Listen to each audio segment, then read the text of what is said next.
Osprey Recorder. Page 52.490 available. 0001 out of list. Home button. नमस्ते recording club में RC Sandeep हाजिर हूँ आज लगातार चौथे दिन चौका लगाने के लिए। वैसे आज 4 का बड़ा महत्व होने वाला है। The story of recording club part 259 लेकर के यहाँ पे 4 नहीं है बस। तो खुशी हो रही है, मुझे भी अच्छा लग रहा है कि लगातार चौथे दिन हाजिर हूँ अपनी टूटी फूटी कहानी लेकर के, और धीरे धीरे इस कहानी के नियमित होने का मतलब ये है कि कल की कहानी में थोड़े से व्यूज़ बढ़े, जो कि 42 व्यूज़ हैं अभी तक। सच पूछिए तो मुझे ये 42 व्यूज़ भी जो है 4200 के बराबर लगते हैं, क्योंकि इतने लोग तो हैं कम से कम मुझे सुनने वाले। ये अपने आप में बड़ी अच्छी बात है। आज ऐसे बहुत कम लोग होंगे जिनका रोज़ाना लोग इंतज़ार करते हैं। तो ये 40, 42, 45 जो लोग हैं वो लोग हैं जो कहीं ना कहीं इस कहानी को सुनना चाहते हैं। खैर, बात हो रही थी 4 की। 4 अप्रैल 2024। देखिए, 2024 में भी 4, महीने का चौथा दिन, यहाँ भी 4, चौथा महीना 2024 का, यहाँ भी 4, सप्ताह का भी चौथा दिन, यहाँ भी 4। तो कितने सारे 4 हो गए। तो लगभग रात के 9:50 हो रहे हैं इस वक्त, और यही सोच करके कि कहानी का क्रम किसी तरीके से बना रहे, तो आज फिर से कहानी लेकर के हाजिर हूँ। और वैसे आप सब इस कहानी को सुनते हैं ताकि रिकॉर्डिंग क्लब के बारे में कुछ थोड़ी बहुत जानकारी मिल जाए। संदीप क्या बोल रहा है, किसके बारे में बोल रहा है, कुछ लोगों को वो भी जानने की दिलचस्पी रहती होगी। यही सोच करके मैंने भी फिर थोड़ा सा इसमें एक नया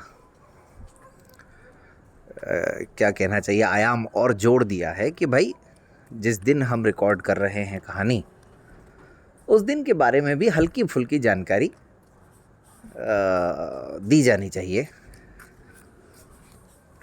वैसे आप में से बहुत से लोगों को ये जानकारियाँ रहती होंगी, इसलिए इस कहानी के अंत में मैं कुछ छोटी छोटी इंटरेस्टिंग बातें, इंटरेस्टिंग फैक्ट्स लेकर के आता हूँ आप सबके लिए। आजकल लाने लगा हूँ।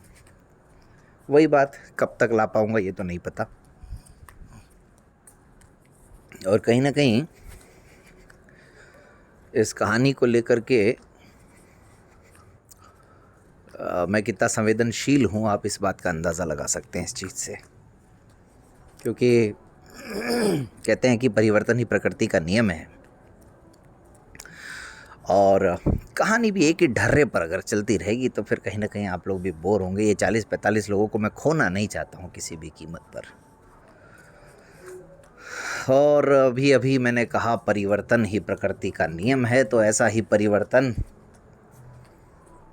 एक बहुत बड़ा परिवर्तन मेरे जीवन में तो 2019 में भी होने जा रहा था। और वो ये कि रिकॉर्डिंग रेडियो प्रोग्राम मैं करूँगा। सॉरी, बिल्कुल माफ़ कीजिएगा दोस्तों, ये बड़ा अजीब लग रहा है मुझे भी आज ये सब। हाँ, तो रेडियो प्रोग्राम मैं कभी करूँगा, इस बात का अंदाज़ा मुझे भी नहीं था खुद को। चलिए तो फिर शुरू से शुरू करते हैं। कल मैंने आप सबको बताया था कि कैसे रेडियो मधुबन पर मेरा पहला प्रोग्राम मैंने रिकॉर्ड किया, और चूँकि अब मेरी पहचान कहीं ना कहीं थोड़ी बहुत रेडियो मधुबन के साथ भी जुड़ी हुई है, इसलिए इस रेडियो मधुबन के जितने भी कार्यक्रम हैं उन सबको केंद्र बिंदु में रखते हुए बात को आगे बढ़ाएंगे।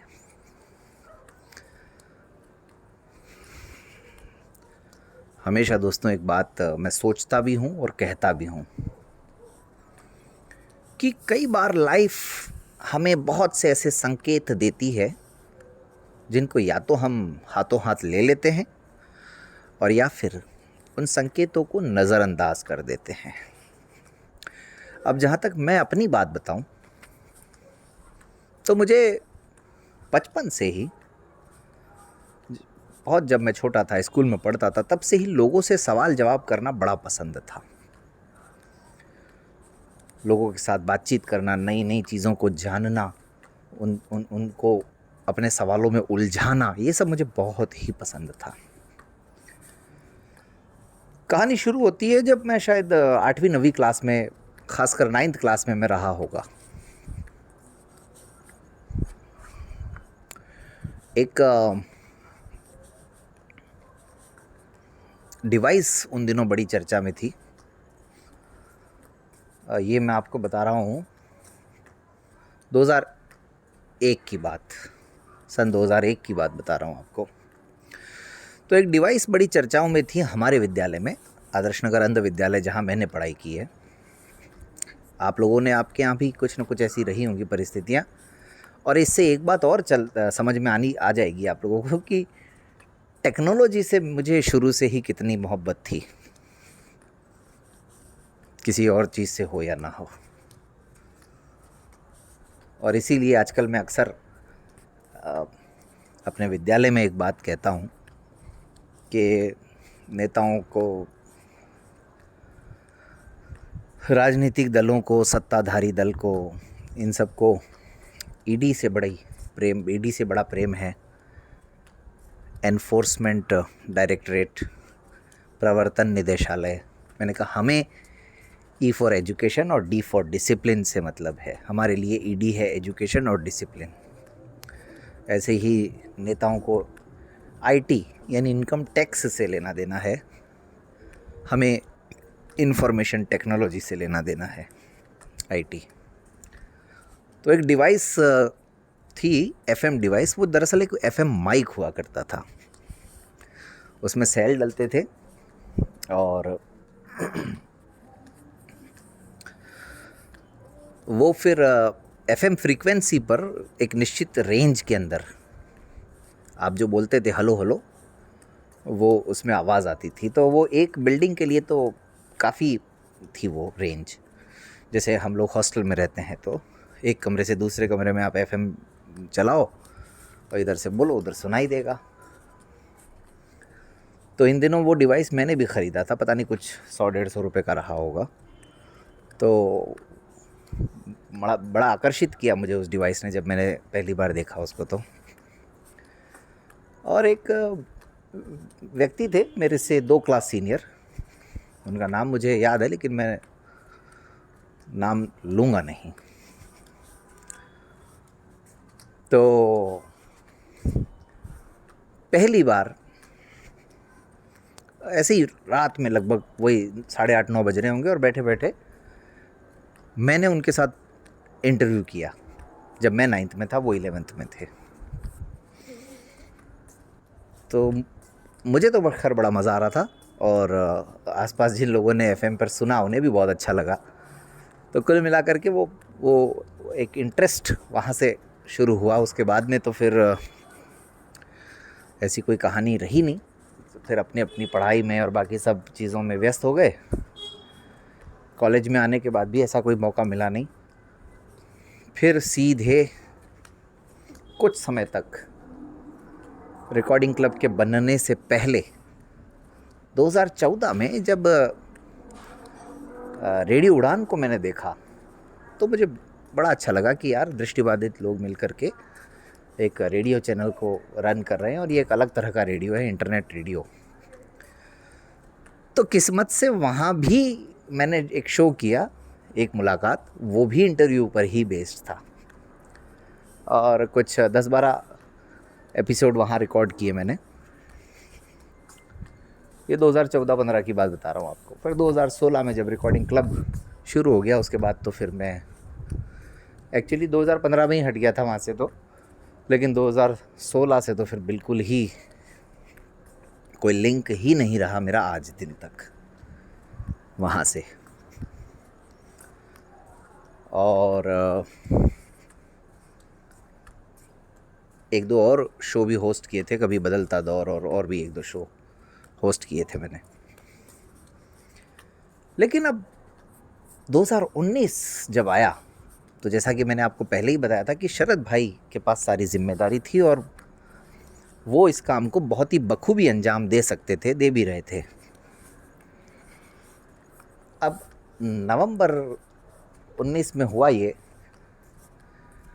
कि शरद भाई ने अचानक रेडियो प्रोग्राम पर ध्यान देना बंद कर दिया। मतलब काफ़ी समय से बंद कर दिया होगा, लेकिन मुझे जानकारी मिली 19 में। और प्रोग्राम वही मन की आंखों से, क्योंकि तब तक तो एक ही प्रोग्राम हो रहा था। अच्छा, फिर क्या हुआ कि एक दिन कृष्णा दीदी जो हैं उनका मुझे फ़ोन आया कि संदीप भाई, शरद भाई किधर है आजकल? वो थोड़ा साउथ इंडियन है ना, हैदराबाद से हैं, तो ऐसे ही उनका। मैंने कहा बातचीत होती रहती है, इधर ही है अजमेर में। अरे वो फ़ोन भी नहीं उठाता है और कार्यक्रम भी आजकल नहीं कर रहे हैं, कुछ पता नहीं है, तो कैसे ऐसा चलेगा? मैंने कहा ठीक है, बात करते हैं। फिर 2-3 दिन बाद फिर फ़ोन आया कि नहीं, उनका तो अभी भी कोई रिस्पांस नहीं आपको। मैंने कहा हाँ, मैंने बात की थी, लेकिन वो कह रहे हैं बिज़ी हूँ मैं बहुत। तो उन्होंने कहा भाई संदीप भाई, कार्यक्रम तो करना पड़ेगा, अभी कैसे भी करके आप इसको कंटिन्यू करिए।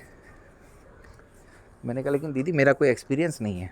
उनका नहीं, कुछ बात नहीं है, नहीं है तो नहीं है, करिए। लेकिन फिर मैंने शरद से बात की। शरद ने कहा यार हाँ संदीप भाई, अगर तुम संभाल लो तो बड़ी मदद हो जाएगी मेरी भी, मैं भी आजकल बहुत बिज़ी चल रहा हूँ।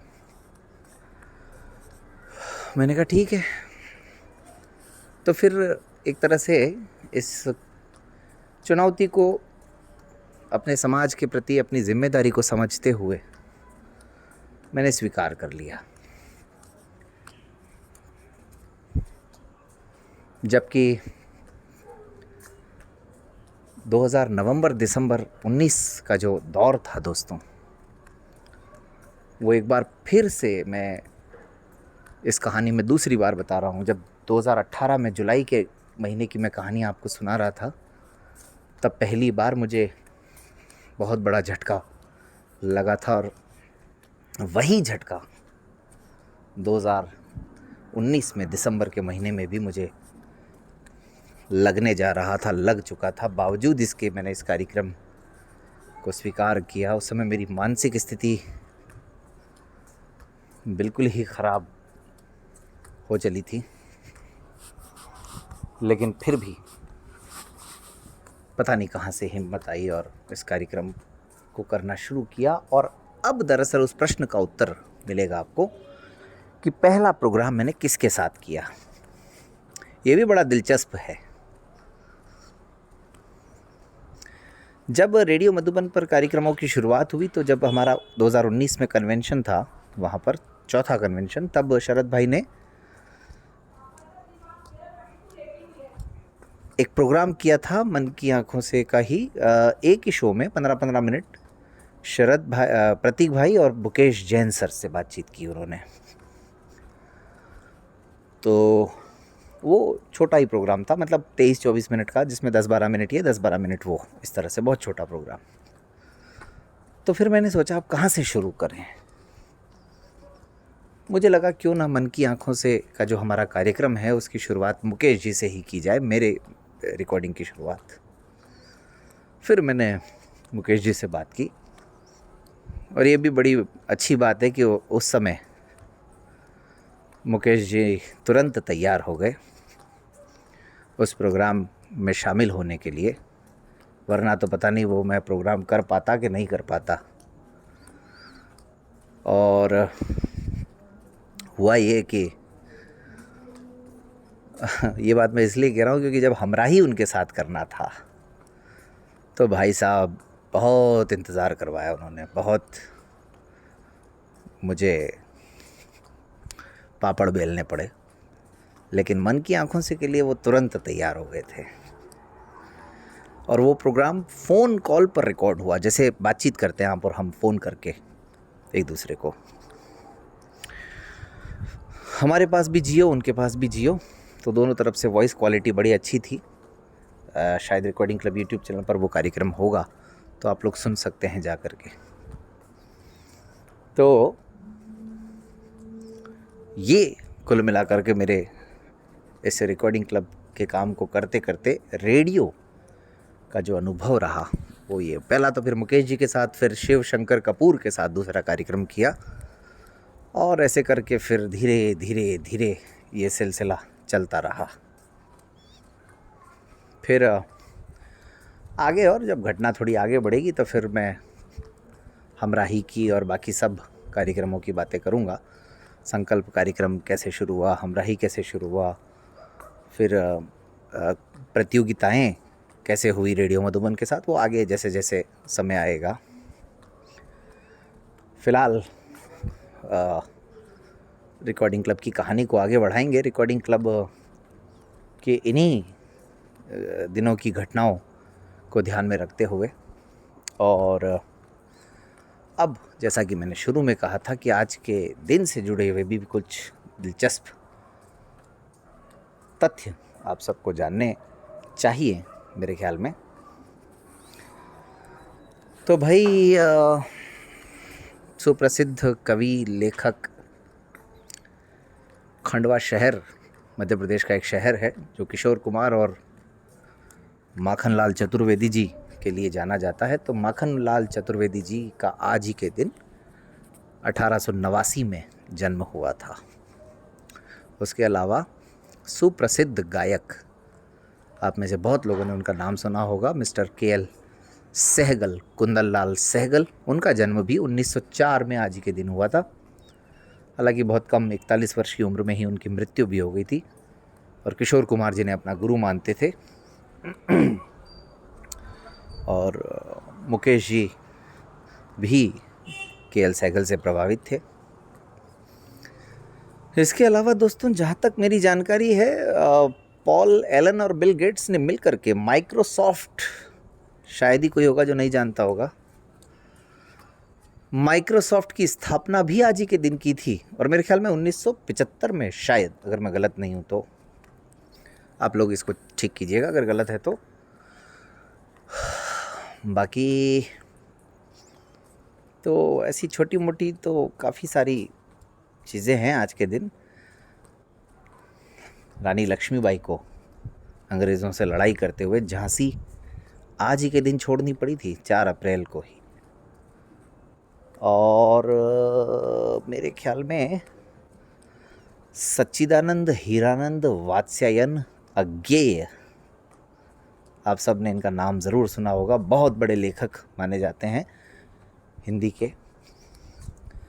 मेरे ख्याल से मैला आंचल शायद इन्हीं की लिखी हुई है। उनका निधन आज के दिन हुआ था। प्रवीण बॉबी अभिनेत्री है, उनका जन्म भी आज ही के दिन हुआ था, 4 अप्रैल 1949 को। इसके अलावा भाई, इसके अलावा तो फिर कुछ और ख़ास याद आ नहीं रहा मुझे आज। और बाकी तो अब आप सब अपनी दुआओं में ज़रूर रखेंगे याद। रिकॉर्डिंग क्लब ऐप पर मैगज़ीन्स और बुक्स अपलोड की जा रही हैं। आज तो गुरुवार है तो ग्रुप इन्फो भी आ गया है। और बस अब काफ़ी बातचीत हो गई आप सबसे, अनुमति चाहता हूँ। रात काफ़ी हो रही है, फिर सुबह 5 बजे से दिन की शुरुआत हो जाएगी। बहुत ध्यान रखिएगा आप सब अपना। धन्यवाद। Page 52.490 available. 1916 out of list. Yesterday, the list. 2023. Selected. 1539. Records. Button.